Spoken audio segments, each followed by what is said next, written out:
The most confident thing I've ever seen is you calling the Philly special in the Super Bowl. Were you ever scared that it wasn't going to work? My name is Sir Yacht, and I'm on a mission to interview every Cleveland Browns starting quarterback since 1999. We know their names, and we've seen them struggle. But do we know their side of the story? This is Since 99. Tied by the Browns! The Cleveland Browns have won the game! For our next interview, we head to Jacksonville, Florida to talk to the coach behind the Eagles' first Super Bowl win. All right, we now welcome on Jaguars head coach Doug Pederson. Honored to talk to you, Coach. In your book, Fearless, you talked about how you've basically been an underdog your entire life, as well as when you were a quarterback in the NFL and when you first got hired by the Eagles as a head coach, that you've always had the confidence that you would be successful. What is giving you this confidence everywhere you've been? I think it's my faith, honestly. I think it's where it starts. You know, it's how you're grounded, how you were raised, but my faith has really kind of pulled me through a lot of difficult situations in this profession. Mm-hmm. Obviously, when I was a player, there were a lot of things stacked against me. You know, I was an undrafted player in the National Football League, and then just had to continue to compete and fight and scratch and claw to earn my way, on a roster. And I think that's what's kind of even shaped some of the philosophies that I have today as a coach. Mm-hmm. So when you were an Eagles coach and you won the Super Bowl, the team's motto that playoff run was one man can make a difference, but a team can make a miracle. And I feel like the Jaguars did that this past postseason, coming back from 27-0 against the Chargers. Talking about that postseason win and what it meant for your locker room.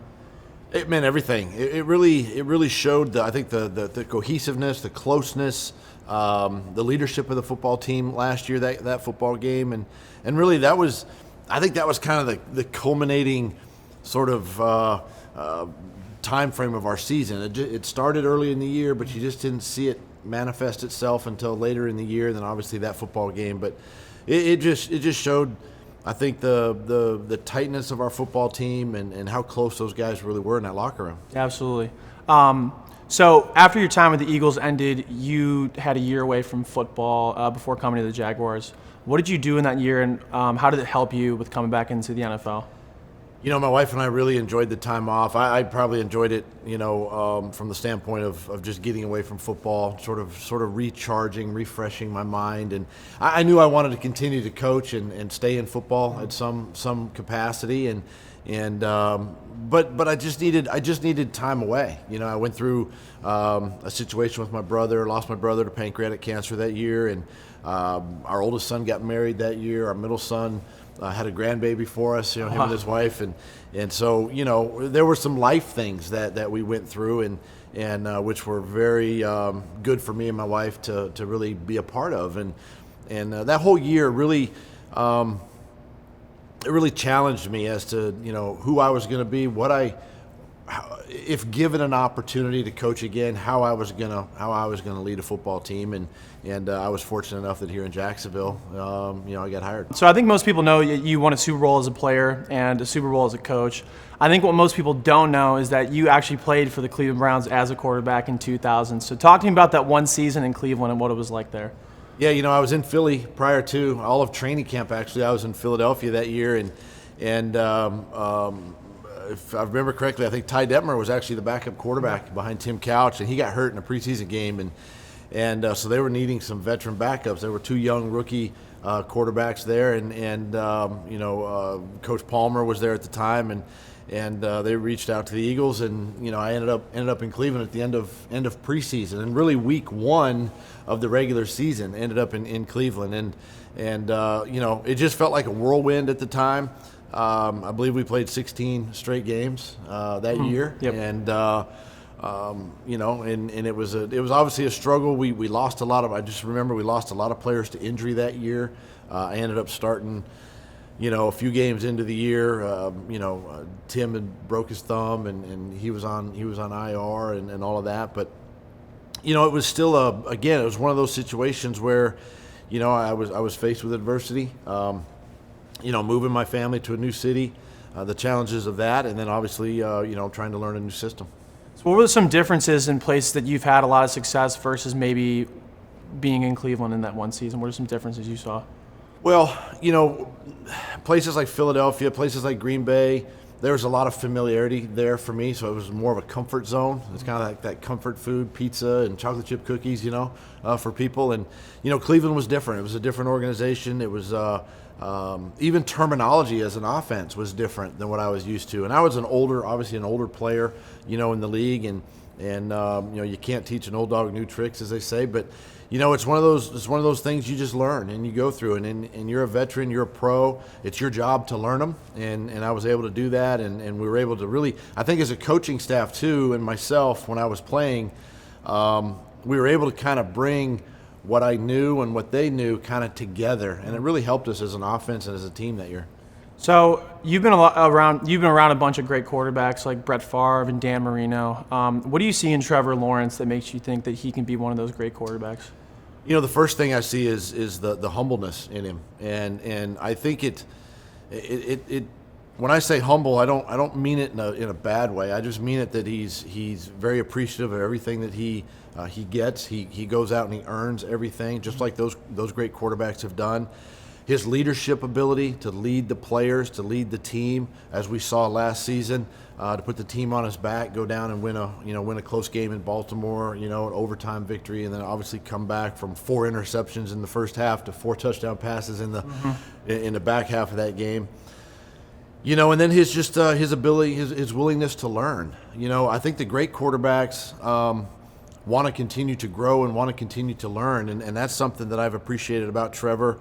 He takes coaching, he takes hard coaching, he takes all the coaching that we give him, and he wants to learn. And again, I think the ones that go on to have Hall of Fame type careers are the ones that are coachable, and he's right in that mix. What are you most excited about for this season coming up in 2023? Like what can fans expect from the Jacksonville Jaguars? Well, obviously we got off to the right start last year. We built a really solid foundation. We got the majority of our team back, this year. Obviously, to have success in the league, you got to stay away from the injury bug, and you can't lose a ton of players. We know football is a violent sport, and you're gonna lose a guy, right? To an ankle, to a knee, a shoulder, whatever it might be, and it's a next man up mentality. But building off of last year and not resting on last year, but building on last year, we've got to go out and continue to prepare the way we did, each and every week.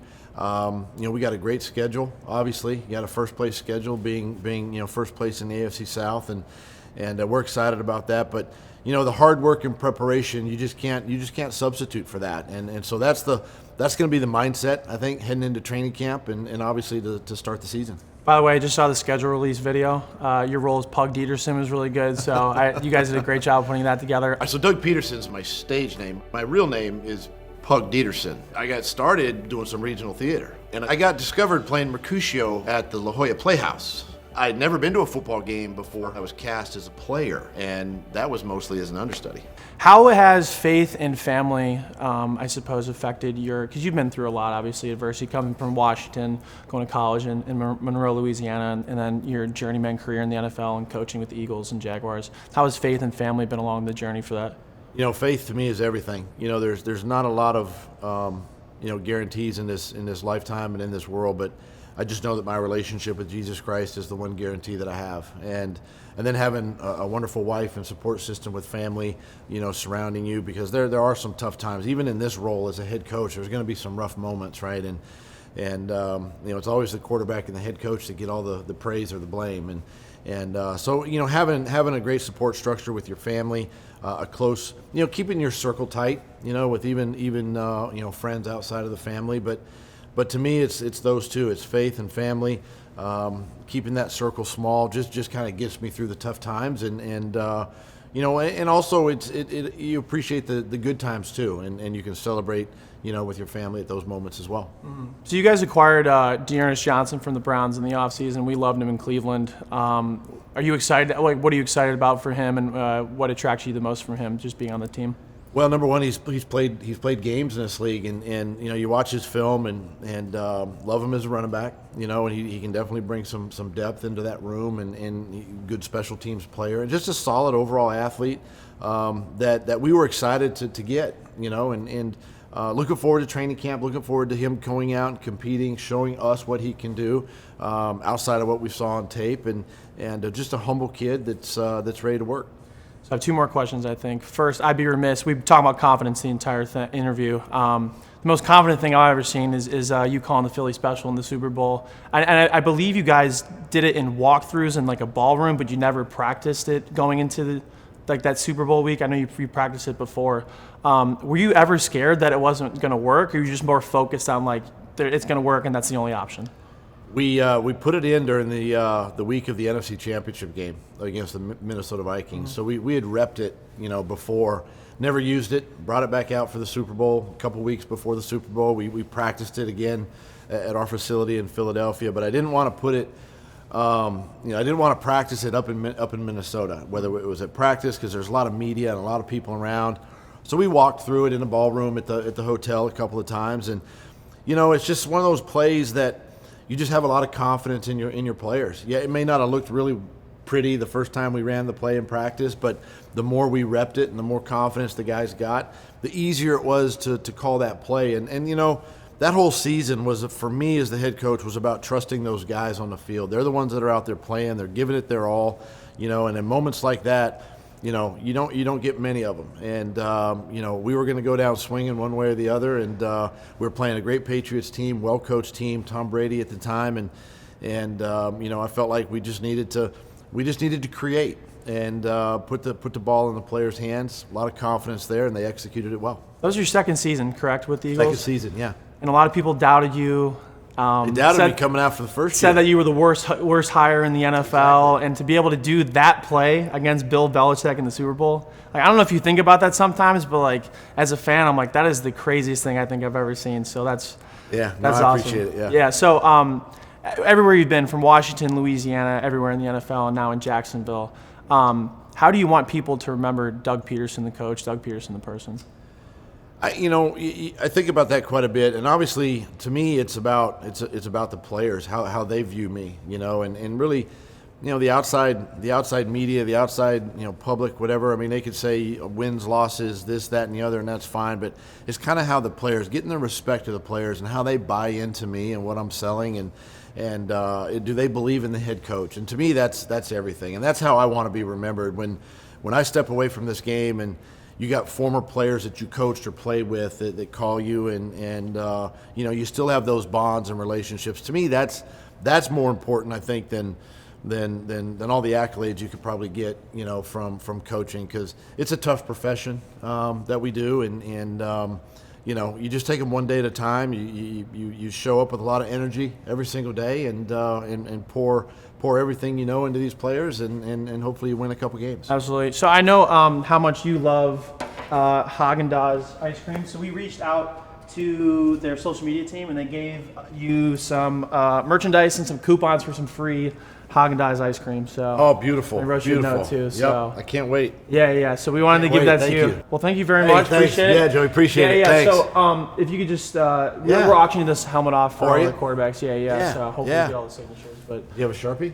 Yeah, right under there. it actually. There it is, Yeah. right there. Came prepared. Come prepared. What do you got on here? Tim, Ty Demmer, Spurgeon Wynn, Kelly Holcomb, Jeff Garcia, and Derek Anderson. Oh, very nice. And Trent Dilfer. You got Trent on there. Yeah, we just saw Trent. He said to say hello. We were just in Birmingham with him. So he was really cool. There we go. Look at that.